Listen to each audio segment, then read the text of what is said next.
मेरे पीछे आप जो बच्चे देख रहे हैं पॉलिटेक्निक चौराहा पर बैठे हुए, ये तमाम बच्चे नर्सिंग के विद्यार्थी हैं। ये मध्य प्रदेश के छात्र हैं। ये अलग अलग जिलों से यहाँ प्रदर्शन करने को आए हैं और ये आज से नहीं 6 साल से परेशान हैं। मैं आपको थोड़ा सा पीछे ले जाकर बताता हूँ कि ये घोटाला, नर्सिंग घोटाला शुरू हुआ था 2021 में। जब इसका सबसे पहली बार पता चला तो मध्य प्रदेश सरकार द्वारा 364 कॉलेजों को डिफाल्टर घोषित कर दिया गया। 364 को डिफाल्टर करने के बाद क्या हुआ कि सीबीआई जांच बैठाई गई। सीबीआई जांच के बाद भी कई ऐसे कॉलेज हैं जिनको तो मान्य कर दिया गया, परंतु कई डिफाल्टर रह गए, जिसके बाद से उन बच्चों के ना पेपर हो रहे हैं, ना उनको डिग्री मिल रही है और ना ही उन्हें नर्सिंग स्टूडेंट्स का कोई मान्यता मिल रही है। इसको लेकर ये बच्चे प्रदर्शन कर रहे हैं कि 6 साल से हम परेशान हैं, हमें अपना हक दीजिए। इसको लेकर सड़कों पर उतरे हुए हैं और ये 3 दिनों से प्रदर्शन कर रहे हैं। इसमें सबसे पहले नीलम पार्क में प्रदर्शन कर रहे थे, उसके बाद उन्होंने अम्बेडकर पार्क में प्रदर्शन किया, परंतु आज परमिशन ना मिलने की वजह से ये यहाँ पर बैठने को मजबूर हो गए हैं। तो इसको लेकर हम कई बच्चों से बात करेंगे कि इस बारे पे वो क्या कहते हैं।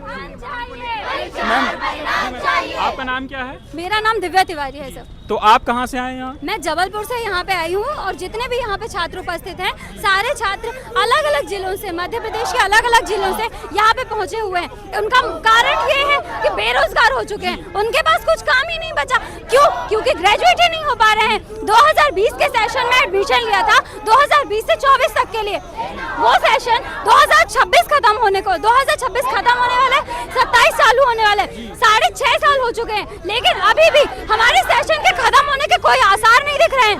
थर्ड ईयर का रिजल्ट बाकी है। आखिर हम क्या जवाब दें अपने साथ वालों को? तो दूसरों ने, हमारे जो दूसरी फील्ड सिलेक्ट करी, उन लोगों ने मास्टर्स कर ली, उनकी मास्टर्स कंप्लीट हो गई, यहाँ हमारी ग्रेजुएशन कंप्लीट नहीं हो पा रही है। तो कब तक हम वेट करेंगे? क्या हमने इसलिए नर्सिंग में एडमिशन लिया था? प्लान बी नहीं समझा था कि प्लान बी समझ के एडमिशन लिया था? प्लान ए के साथ ही लिया था ना कि हम ग्रेजुएट हो जाएंगे तो जॉब करेंगे, हॉस्पिटल में काम करेंगे, एटलीस्ट अपने पैरों पे खड़े हो जाएंगे, इंडिपेंडेंट हो जाएगे। क्या ये हमें विकलांग बनाना चाह रहे हैं? क्या हमें पढ़ाना लिखाना नहीं चाह रहे हैं?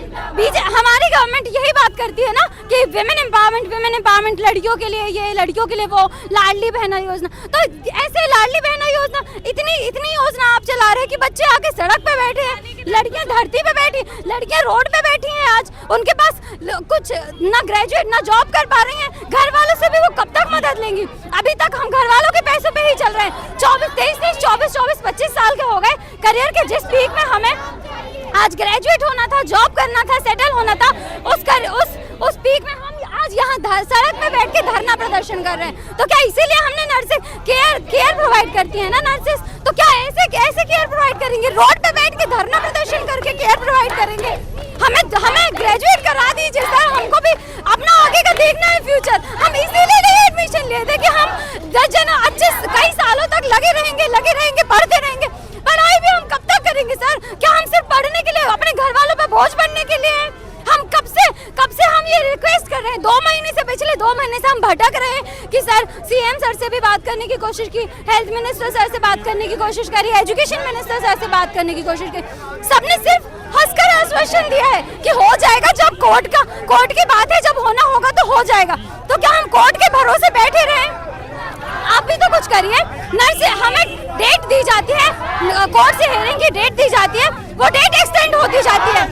अभी इस महीने अगस्त में जब हमें 3 अगस्त की डेट मिली, उसको एक्सटेंड कर दिया 10 अगस्त के लिए, 10th को 11 अगस्त में, 11 को 13th में, 13 को हियरिंग करी तो सिर्फ जेएनएम की बात करी। तो क्या बीएससी वाले छात्र नहीं है? बीएससी वाले नहीं परेशान है? तो बीएससी वालों के लिए भी तो सुनवाई करी जाए। उसके बाद अभी 21 तारीख की डेट दी थी, उसको भी एक्सटेंड करके 2 सितंबर कर दिया। तो क्या बच्चे महीनों प्रति वेट करने के लिए हैं? सिर्फ वेट करेंगे? आप देख सकते हैं कि इन सभी बच्चों के तमाम जूनियर्स ऐसे हैं जो आगे बढ़ चुके हैं, परंतु ये बच्चे अपना दर्द बयां कर रहे हैं कि किस प्रकार से इनके सारे जूनियर्स आगे बढ़ने के बाद भी ये अभी भी वही स्थिर होकर रुक गए हैं। इनके ऊपर सामाजिक दबाव हो, चाहे पढ़ाई का, घरेलू पर डिपेंड अटेंडेंसी सभी कुछ बोझ बनते जा रहा है। तो इसको लेकर हम और बच्चों से बात करेंगे कि इनकी मांगे क्या है और वो सरकार से क्या बात रखना चाहते हैं। जी, ये आपकी प्रमुख मांगे क्या है? हमारी मांगे हैं कि हमारी जो थर्ड ईयर की एग्जाम हुई है उसका रिजल्ट जल्दी से जल्दी घोषित किया जाए तथा फोर्थ ईयर की जो एग्जाम का उसका कैलेंडर जारी किया और 2026 के दिसंबर तक के हमारी डिग्री और हमारा रजिस्ट्रेशन नंबर हमको दिया जाए, क्योंकि आज हमारा जो भविष्य है वो होल्ड पे रखा। अगर हम कहीं पर भी जाते हैं तो सबसे पहले हमको रजिस्ट्रेशन मांगता है। बिना रजिस्ट्रेशन के हम कहीं पर भी जॉब करने के लिए एबल नहीं है। हम बालाघाट से आए, क्यों आए बालाघाट से? क्योंकि हमारी एग्जाम नहीं हो रही, हमारा रिजल्ट नहीं आ रहा, इसलिए हमको आज मजबूर होना पड़ा कि हम रोड पे धरना प्रदर्शन कर रहे हैं। जैसे कि आप देखते कि आपके सारे जूनियर है वो आगे बढ़ते चले जा रहे हैं, इसको लेकर क्या मानसिक दबाव आपके मन में बढ़ रहा है और क्या असर पड़ रहा है बच्चों का, इस पर आप बता सकते हैं? हमारे सामने बहुत सारे जूनियर से अदर कोर्सेज के भी है जो हमसे बाद में निकले 1-2 साल पर भी वो आज जॉब कर रहे हैं और हम 2020 से सिर्फ हम एग्जाम ही दे रहे हैं और वो भी एग्जाम हमारी पूरी नहीं हो रही है। हम सिर्फ एग्जाम का ही वेट कर रहे हैं, कब हम एबल होंगे, कब हम एग्जाम करेंगे, हम कब तक वेट करेंगे। इसकी वजह से बहुत सारे बच्चे जो मेंटल डिप्रेस्ड हो रहे हैं।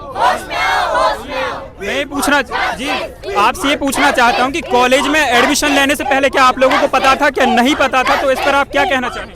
हम लोगों को यही पता था कि एमपी एनआरसी से, एमपी एमएसयू से हमारे कॉलेजेस को मान्यता है।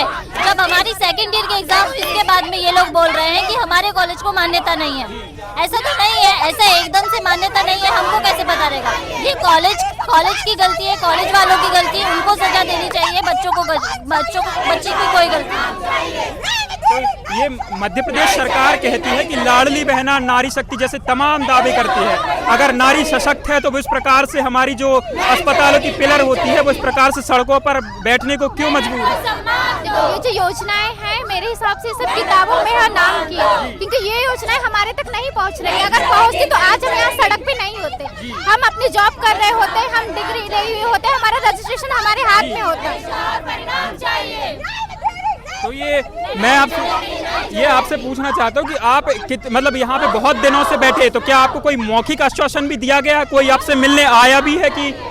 हमसे कोई भी मिलने नहीं आया। हमने 17 तारीख से सारे नर्सिंग छात्रों ने मिलकर प्रदर्शन शुरू किया। 17 तारीख को हम नीलम पार्क में बैठे थे, वहाँ भी हमसे कोई मिलने नहीं आया, किसी ने आश्वासन नहीं दिया। 18 तारीख को हम अम्बेडकर पार्क में बैठे थे, वहाँ भी हमें कोई आश्वासन नहीं दिया गया। आज हम सीएम सर से मिलने आए थे, हमें जो आश्वासन चाहिए लिखित में उसके लिए हम सर से मिलने आए थे। आज भी हमें अभी तक कोई मिल नहीं है, सिर्फ ये बोला गया कि आप यहाँ से चले जाओ, आपको वरना हम लोग अरेस्ट कर लेंगे। अब बच्चे क्या इतना ज्यादा परेशान हो चुके हैं कि वो इस बात से भी नहीं डर रहे हैं कि अगर अरेस्ट करें तो क्योंकि वो इतना ज्यादा फ्रस्ट्रेट हो चुके हैं।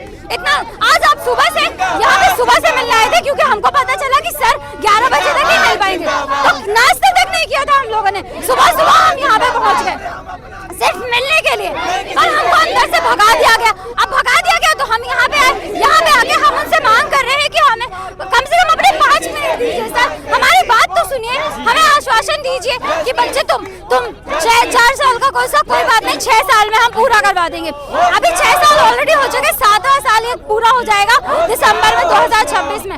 तो क्या हमने इसलिए एडमिशन लिया था नर्सिंग में, यही करने के लिए एडमिशन लिया था कि धरना करने बैठेंगे? धरना करने का हमको कुछ थोड़ी हो है कि हम बच्चे हैं, हम जॉब कर रहे होते हैं अभी हॉस्पिटल में, उसके बदले हम धरना प्रदर्शन कर रहे हैं। तो क्या इसीलिए एडमिशन लिया था हमने नर्सिंग में? इसीलिए हमने बीएससी नर्सिंग एडमिशन कराया था कि हम जॉब करेंगे, सेटल हो जाएंगे। पर यहाँ हमारी स्थिति इतनी ज्यादा खराब हो चुकी है, अभी भी हम अपने घर वालों पे बोझ बने हुए हैं, उनसे पैसे मांग कर अपना गुजारा कर रहे हैं।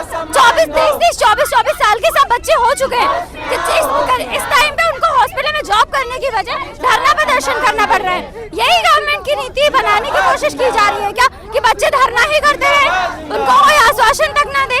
इससे पहले हमने बात करी, सीएम सर से भी बात करने की कोशिश की, उन्होंने भी सिर्फ सुना, बोला कोर्ट की बात है, हो जाएगा। कब होगा सर, कब होगा? हमारा प्रश्न यही है कि हमको एक डेडलाइन दे दीजिए कि कब हम आपको ग्रेजुएट करेंगे, कब हम आपको रजिस्ट्रेशन नंबर देंगे। एक डेडलाइन दे दीजिए, हम चले जाएंगे, हम हट जाए। कोई टेररिस्ट तो है नहीं हम जो यहाँ पे धरना प्रदर्शन में बैठे हैं। तो हम सिर्फ यही मांग रहे हैं कि हमें ग्रेजुएट कराइए एक डेडलाइन के साथ, हमसे बस हमारी यही मांग सुन लीजिए और कुछ मत कीजिए, बस हमें ग्रेजुएट करा दीजिए।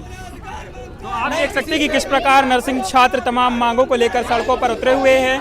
क्या सरकार इनकी मांगों को सुनना है? अब आगे यही देखते हैं और ये कब तक ऐसे डटे रहते हैं। इनका कहना तो है कि जब तक इन्हें लिखित आश्वासन नहीं मिलता है ये यहाँ से नहीं जाएंगे। ऐसी तमाम और खबरों के लिए जुड़े रहिए मेरे साथ। धन्यवाद।